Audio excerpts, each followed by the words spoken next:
Hello everyone. Greetings to all watching the video. I welcome you all to another episode of Convo with Apricus. Friends, our topic of discussion today is research methodology. And to throw light on this topic, we have Dr. Reetu Jaiswal with us.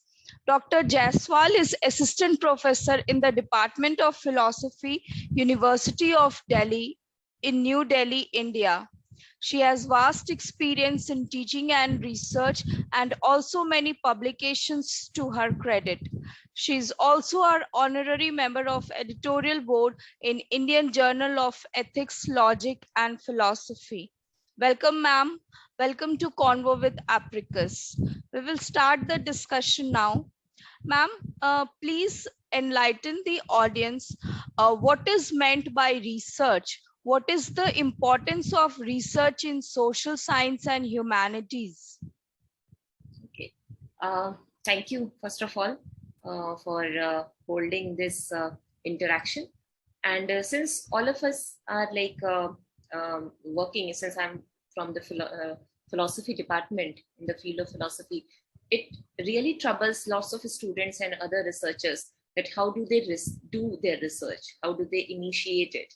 And that is why, before we start with that, we have to understand, as you asked this question, that what is research?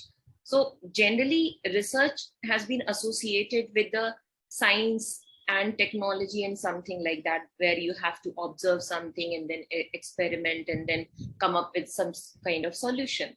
But research in humanities and social sciences is slightly different, because there we are not specifically dealing with some chemicals or some microscopes or something like that, but rather here if we talk about social sciences, we depend on some kind of data.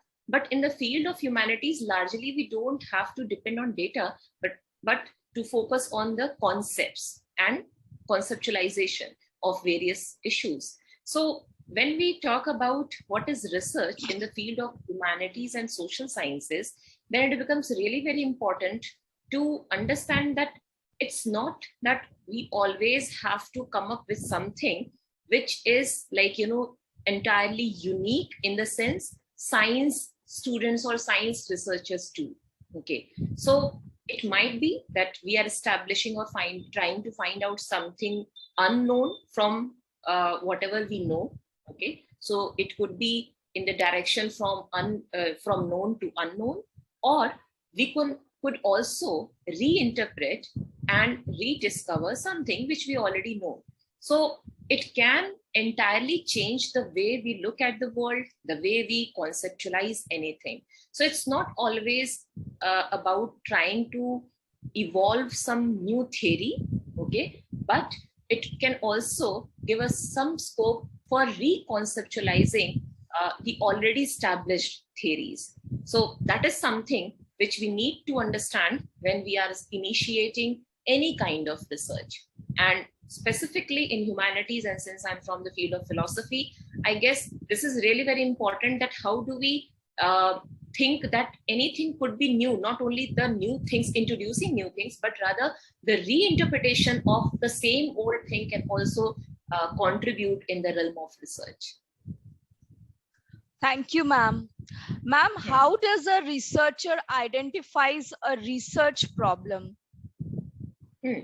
So yeah, that's a really very difficult issue here, because once we are in the field of research, we always used to wonder, okay, what is that thing we should be working on, and whether that is going to be important or not, whether if I work on something that will be acceptable for a PhD proposal or not. So these are some of the questions which trouble us whenever we try to find out any research problem.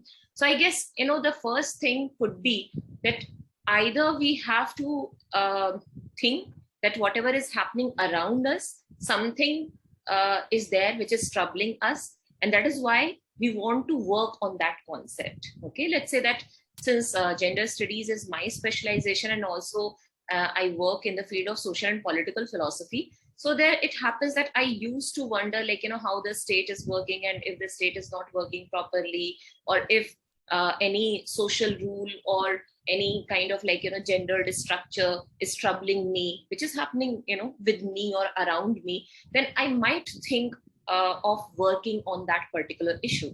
So that the research problem can come up by or because of my own experiences, okay, real life experience, or it might come from the things we read, okay, or when we communicate things, our notions with others during a class lecture. You can think that there is something which troubles you, or when you're reading some thinker, then also you can think that, okay, this is something I don't agree with, or it might be the case that we are agreeing so much with some of the thinkers that we want to work more on that in that field. So generally research problem should be something which interests you. So it shouldn't be like, someone else is working on something and they find it very important and significant, or something is really very much in fashion nowadays. So instead of like, going for such kind of reasons for choosing your research topic, I guess, it should more be coming from your own interest, okay, and your queries and inquiries, that if you want to read about something and study about something, then your research problem should be emerging from there. So it's something which you have to work for like, almost 3 to 5 years, okay, and if you have to spend so much of time on one specific research problem, then it shouldn't be imposition of any other person. It shouldn't be like, influenced by some minute thing, but it should be something which is coming from you, inside you. So I guess when I would here recommend that if somebody is thinking like what research problem they should be taking up in order to do any research, so first of all, they should try and find out with what are the papers they have interest in. If they have particular scholars or thinkers they think are really very interesting, they can try to find out something there. If there is not already a question which is troubling them, okay, so if they're trying to find out something new, then they can look up for the relevance of those theories. Sometimes it happens like if we are dealing with gender studies, then sometimes it happens that how gender plays a significant role in various fields. So these can be some interjecting points in the realm of research, okay. So this way we can try to formulate a research question. Thank you, ma'am. Ma'am, what are the key elements of research methodology? Basically, like, before we deal with this aspect of the key elements of a research methodology, I guess we will have to deal with what is a research methodology, okay, and how is it different from the research method. Because generally I have seen that students get confused between what is a research method and what is a research methodology. And since generally around us, if we try to find something on the internet or try to find some books on research methodology, it will largely be based either on the scientific realm or it will be based on social science, okay. So that shows that for humanities students specifically, it becomes really very difficult to find out or try to understand the difference between method and methodology. So I'll try to explore it a bit, expose it here in the sense that the method we use is, it works like a tool, okay. So let's say that I have to work on the role of women, okay, in World War, okay, or I want to find out that what how women could have participated and what role do they have played, or whether they have been defined in good terms or not, okay. So if these are some of the questions I want to deal with, so the research method which I have to take up will be different for different methodologies, okay. Yes, so if my methodology, if I want to do a conceptual study of that, okay, that how women have participated and how gender has played a significant role in any world war, okay. So the conceptual methodology will lead me towards adopting either Marxism, deconstructionism, postmodernism, feminism. So these are some of the methodologies which I can use in order to study this, okay, and formulate my research question and research work. But on the other hand, if my methodology is going to be based rather on the quantitative aspect, okay, where I have to collect data, I have to observe, I have to look at the historical manuscripts, okay, and then try to find out how they have participated, then that kind of study will be very much different from the first kind of study. So that depends, like, what is your methodology first of all? So the methodology will tell you that from what perspective you want to venture into any concept, okay, or any issue. So if my methodology is going to be more like conceptual one or exploratory one or descriptive one, so I'll have to use some other kind of methods. But if mine is rather based on the quantitative one, experimental one, then my methods will be slightly different. So that is really very important, because whenever we have to write the methodologies we use while making a proposal, that tells you that how you are going to approach that particular issue. And that tells us that what could be the key elements of any research methodology. That whenever we are dealing with it, first of all, we have to understand that what are we trying to do there, whether we are trying to reinterpret the present theory, or we are trying to introduce some new theory, or we want to discuss the dialogues which has already happened among various thinkers and try to compare it, or we are trying to entirely dismantle whatever has been said by others and trying to recreate it, redefine it. So it depends on what kind of approach we are taking, whether we are basing it on our observation or the experience of others, or we are trying to just create an analytical description of the study or the issue. So all these things determine what kind of research methodology we can use and what kind of research methods we can use. So particularly here, when we deal with the key elements of research methodology, we have to be really very careful what is our fundamental aim here, fundamental objective, okay? Yes. So whether it is quantitative, qualitative, okay? So accordingly, we will have to choose our research methodology. And then also that it shouldn't be like, that we are just reproducing whatever has already been said by someone, or we are just trying to write whatever comes to our mind. No, it cannot be the extremes.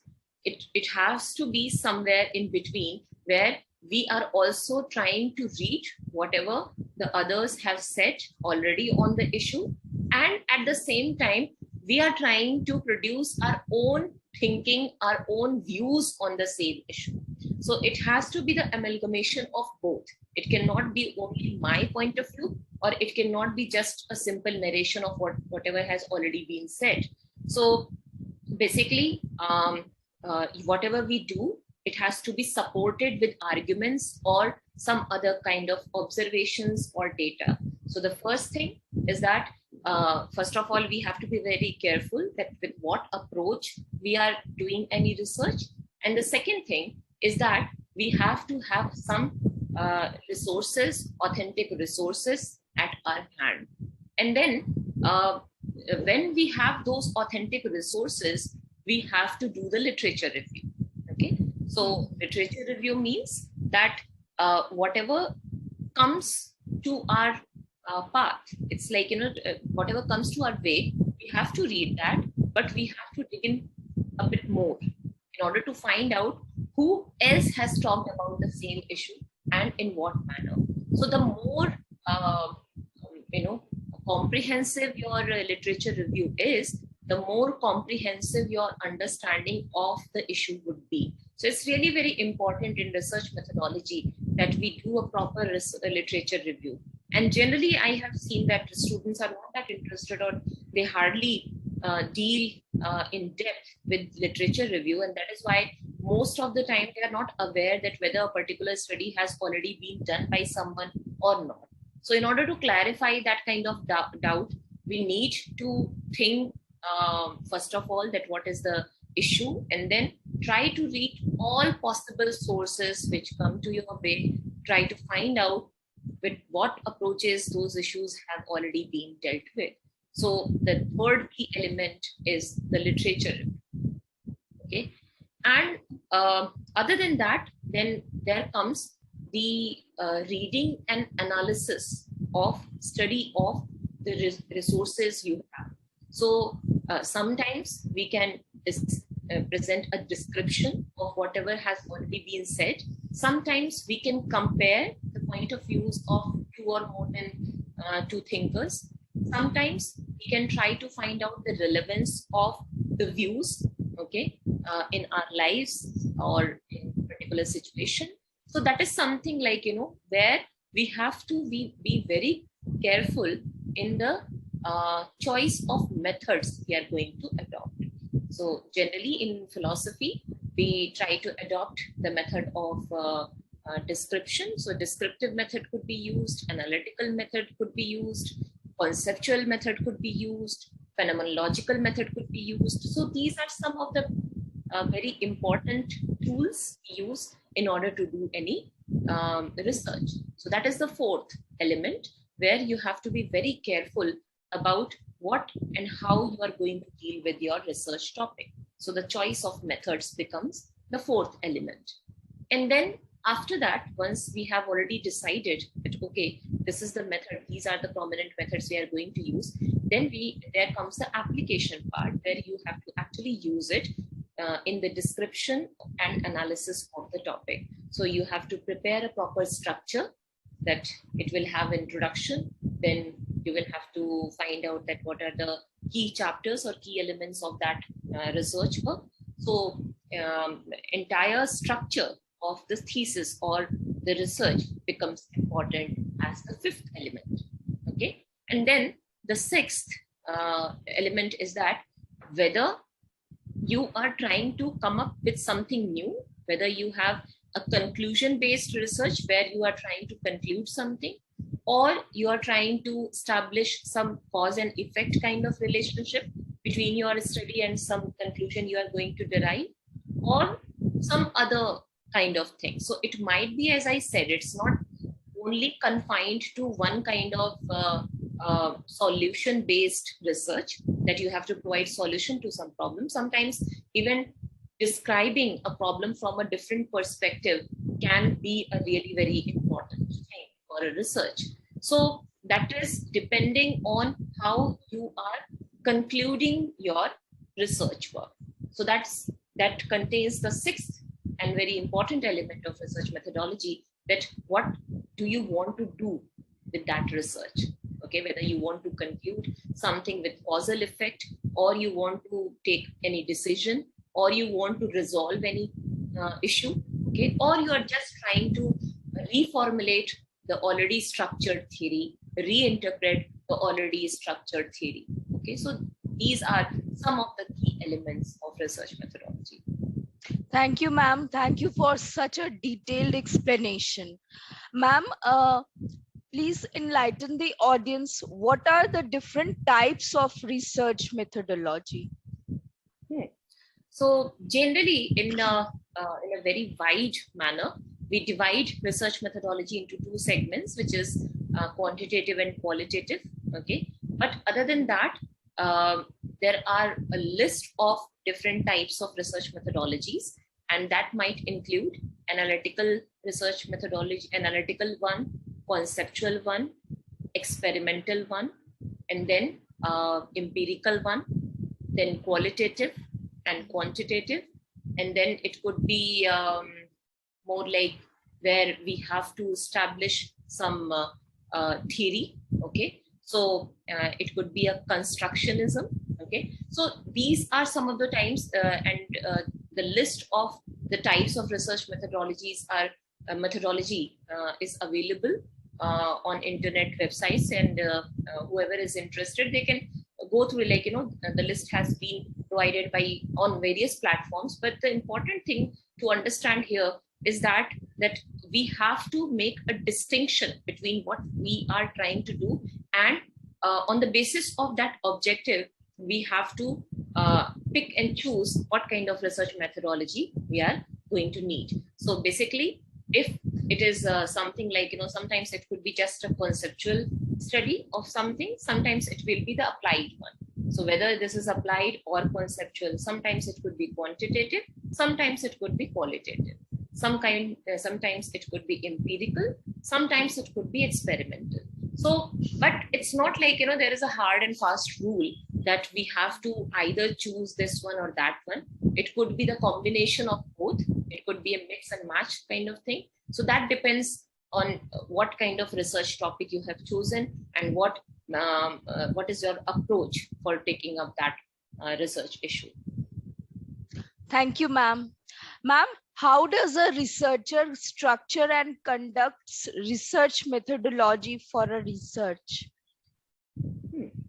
When, as I said, that whenever we take up any research problem, that research problem also comes up with some background. Okay, let's say that if I'm a science student, I might be working in the lab, and then I find that, okay, how this particular thing is coming or how this particular thing is happening, I want to see that how this particular thing is developing. Okay, so on the basis of my query, I will try to adopt a few methods in order to work on that particular project.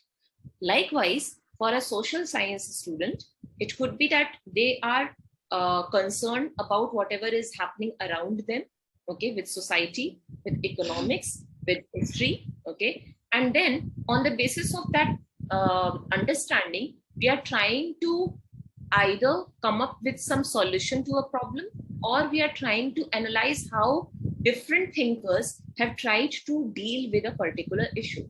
So let's say that if I am a person who is from history, okay, and I want to understand that how people from a particular class have participated in Mauryan period, okay, so I'll have to think that what kind of tools will be important for me. So I'll go back to the archives and try to read them and understand that, okay, these are some of the things which have been said about this particular class at the during the Mauryan period. But at the same time, I'll have to be very, very open-minded that whatever has already been said by other historians, by other thinkers, could also be reinterpreted and changed, because they already had a particular mindset when they were trying to write them down.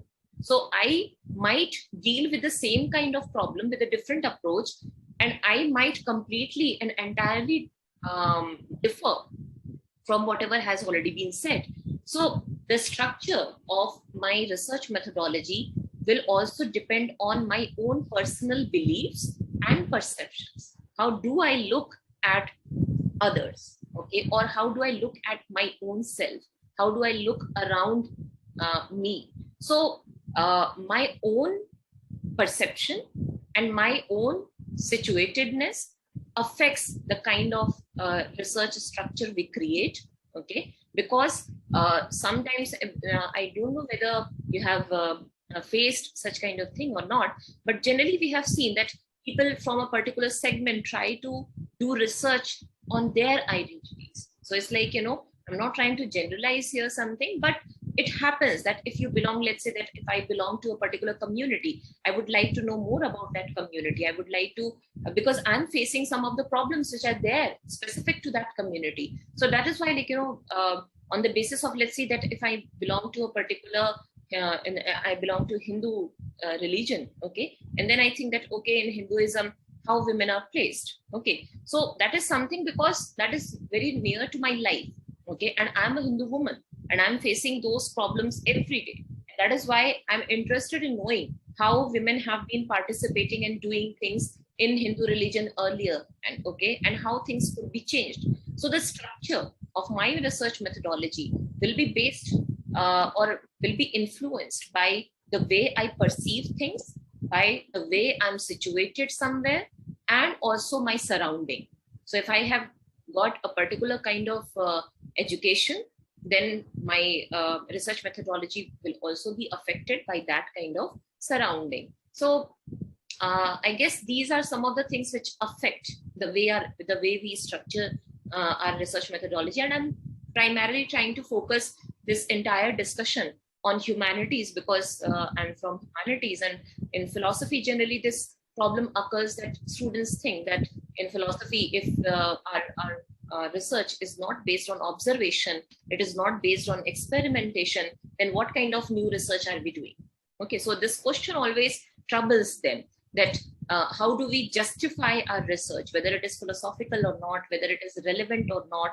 So I would like to say that any research problem, if it includes, even if we are from philosophy, if it includes some observations, some experimentations, that is fine. But ultimately, it has to contribute something. It has to develop some new perspective.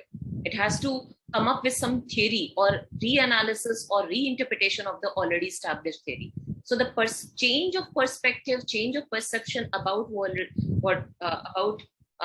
we already know is really very important. And that is why, that research which is dedicated to such kind of objectives become really very important. Yeah. Thank you, ma'am.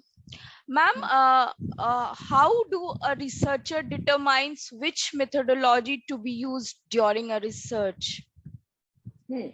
That's completely, as I said, that depends on the interest of a particular student.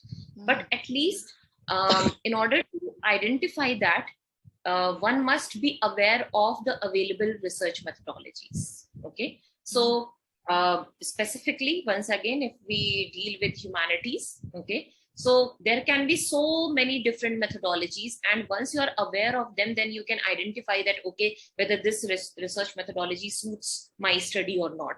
So to name a few, some of the general methodologies which are generally used by almost all the studies or researchers is that of critical analysis.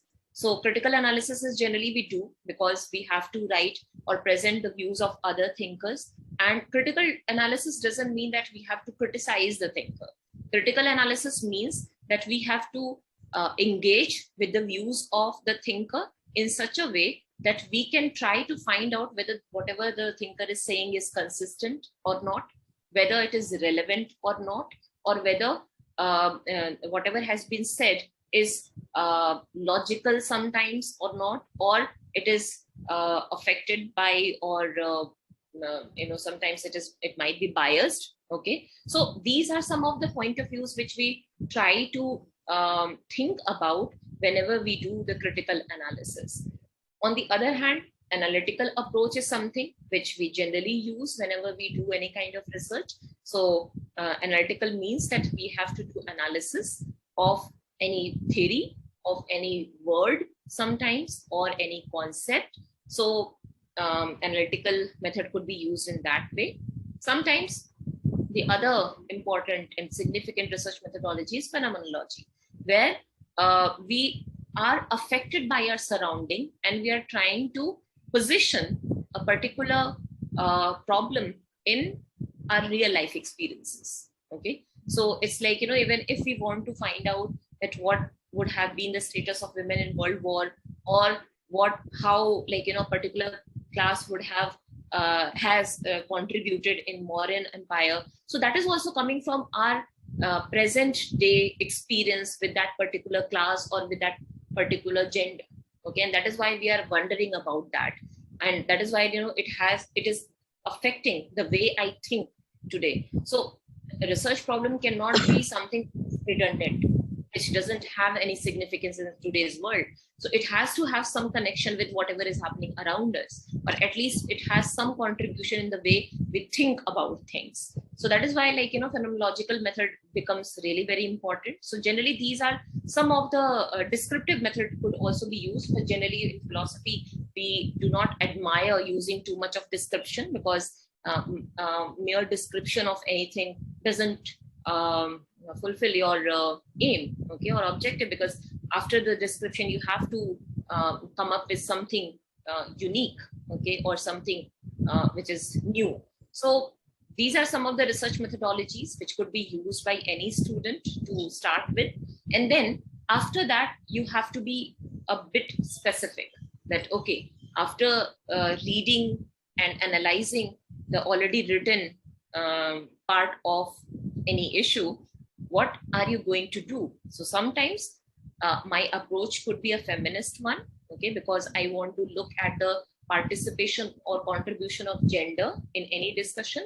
Sometimes it could be a Marxist one, because I want to deal with the economic relation between any particular kind of class, okay, or category. Sometimes it could be a postmodernism one, because I want to dismantle the already established structures and want to create a new kind of structure.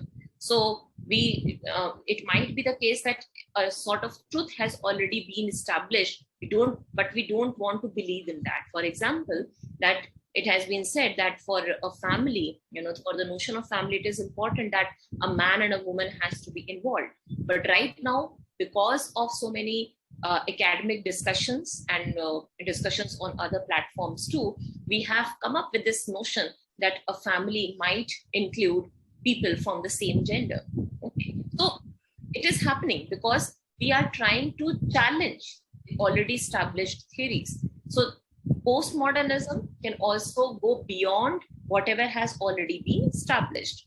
Or post-structuralism could be used, where we try to dismantle the already structured values, okay, or some other institutions, let's say that institution of marriage, family, or any other one, okay, caste-based institution or anything. So that could be questioned, that could be analyzed from a new perspective, and for that we need to use post-structuralism.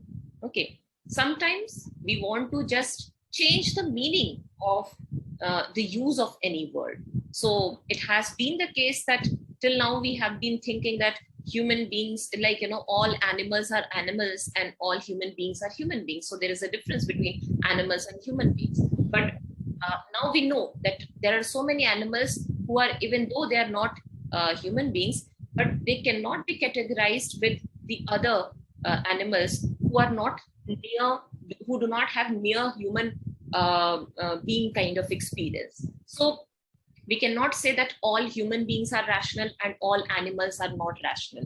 So there are some animals who are rational. So we have changed the meaning of the term. We have changed the category of how rationality could be applied on any level. So that is also like, that could be done by using post-structuralism or deconstructionism. So these are some of the examples of research methodology which could be used by any student, but that depends on how you want to approach a particular issue. Yeah. Thank you, ma'am. Thank you so much. You came here, participated in the discussion, and simplified the topic in such a nice way. Thank you so much, ma'am. Thank you. Thank you so much. Yeah.